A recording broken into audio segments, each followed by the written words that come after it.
እረፍ ዳዊትና ሄዊ ጭራሽ የፍቅር ቀናቸውን እያከበሩ ትላንትና።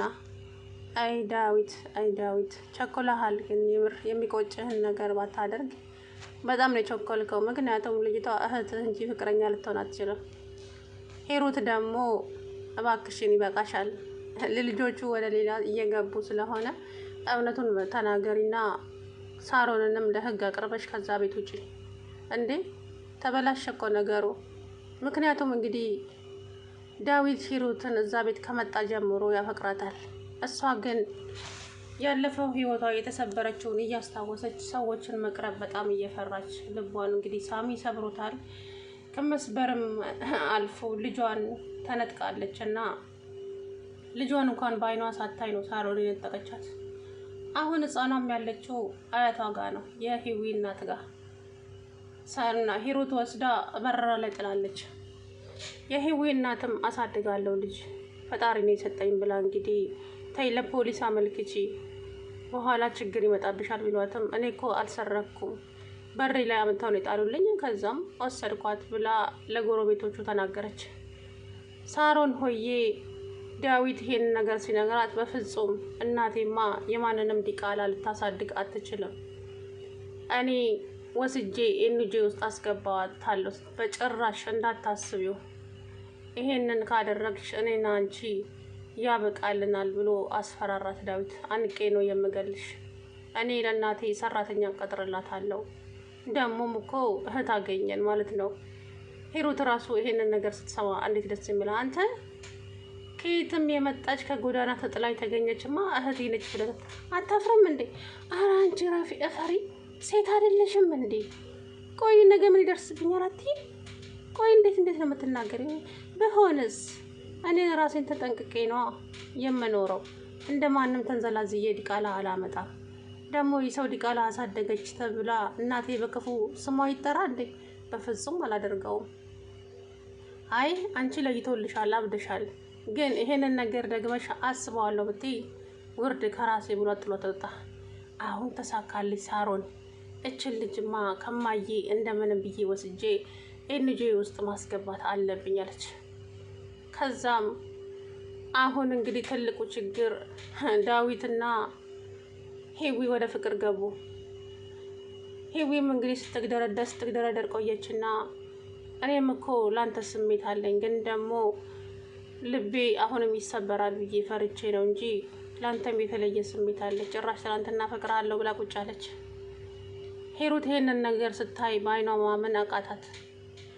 የምትሆነው ሁሉ መሬቱ ሰማይ ምድሩ ጭልም አለባት። አሁን ይሄ ሁሉ የኔ ጉድ ነው አይደለ?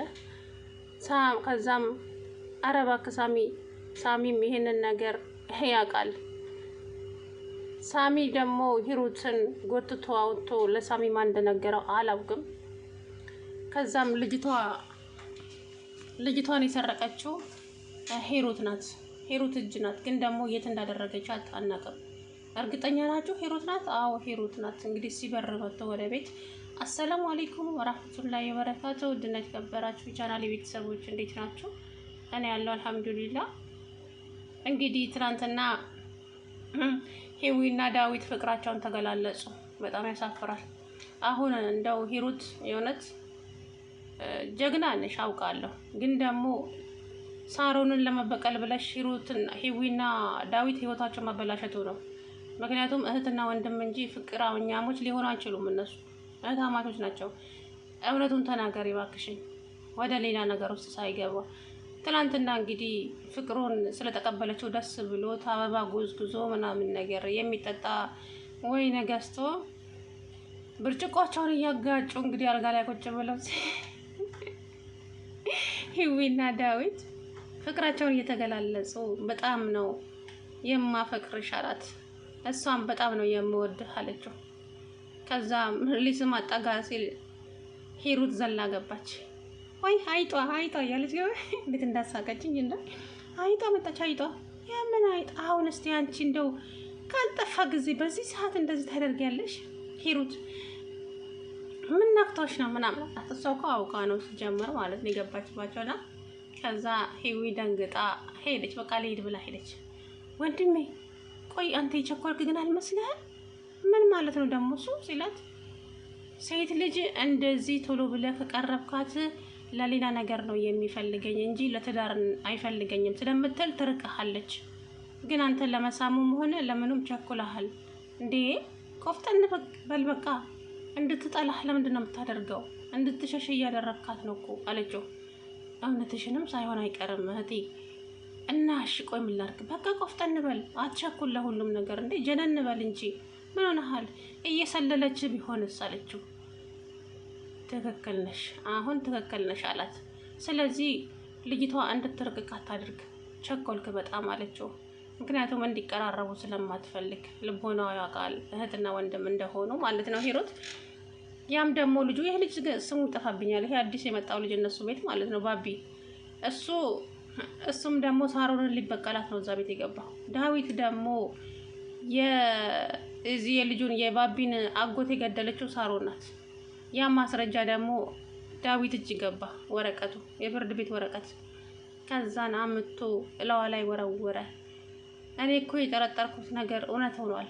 አንቺ ግን እንደዚህ ታደርጊያለሽ ብዬ አንድም ቀን አስብሽ አላውቅም። በል ደግሞ ጀመረክ መፈላሰፍ። መቼም ዞራችሁ እና እኔ ላይ ነው የምትመጡት እናንተ እና ምን አለችው። ከዛም በቃ ተጉኝ አቦ ብላ ወረቀቱን አምጪው፣ ይሄ ወረቀት እኔ ጋር ነው በጥንቃቄ መቀመጥ ያለበት ብሎ ተቀበላት ዳዊት። ከዛም ባቢ መጣና ምንድን ነው እሱ ይሄ ወረቀት ሲላ፣ አይ ምንም አይደለም፣ ግን ይሄ ወረቀት በጥንቃቄ መቀመጥ ያለበት ነው ብሎ ይዞ ሄደ። ከዛም ባቢ ደግሞ ከሳሮን ስልክ ውስጥ የሆነ ቁጥር ራሱ ላይ ላከ ማለት ነው። ሳሚ መጣና ሳሚ አየው፣ ተፋጠጡ። ከዛም ሳሮን ስልክሽ እየጠራ ነበር ስላት፣ በቃ እሺ እንኳን እንደውም ይሄንን ሲም በዛው አስገባልኝ ብላ ሲም ሰጣችውና አስገባና ሰጣት። ከዛም ባቢ ወደ ውጭ ወጣና የላከውን ስልክ እያየ ያለ መጣበት ሳሚ። አጅሬ ከሳሮን ስልክ ውስጥ ምንድነው ወደ አንተ ይላከው ሲለው፣ እንግዲህ ተፋጠዋል እዛው ጋር አለቀ። እኔ አሁን ያሳሰበኝ ነገር የሂዊና የዳዊት ነገር ነው። በጭራሽ ፍቅረኛሞች ልትሆኑ አትችሉም። እህትና ወንድም ናችሁ። አሁን እዚህ ጋር ሂሩት ቶሎ ብለሽ እውነቱን ተናገሪ። ሳሮንንም ለህግ አቅርቡ፣ ይበቃል። 2 ልጆች ይጠፉዋሉ። እነሱን የት እንዳደረገች ካልተናገረች ለህግ ለፖሊስ መናገር አልችልም፣ ማሳሰር አልችልም ማለች። ውሰጃት ትታሰርና ከዛ በኋላ እራሷ ፖሊሶቹ ያናዝዟታል። አንቺ አሰሚም እንዴ? ልጆቹ እኮ ወደ ሌላ ውስጥ ገቡ እኮ። ዛሬ ተሳሳሙ ማለት ነገ ደግሞ አብረው ይተኛሉ።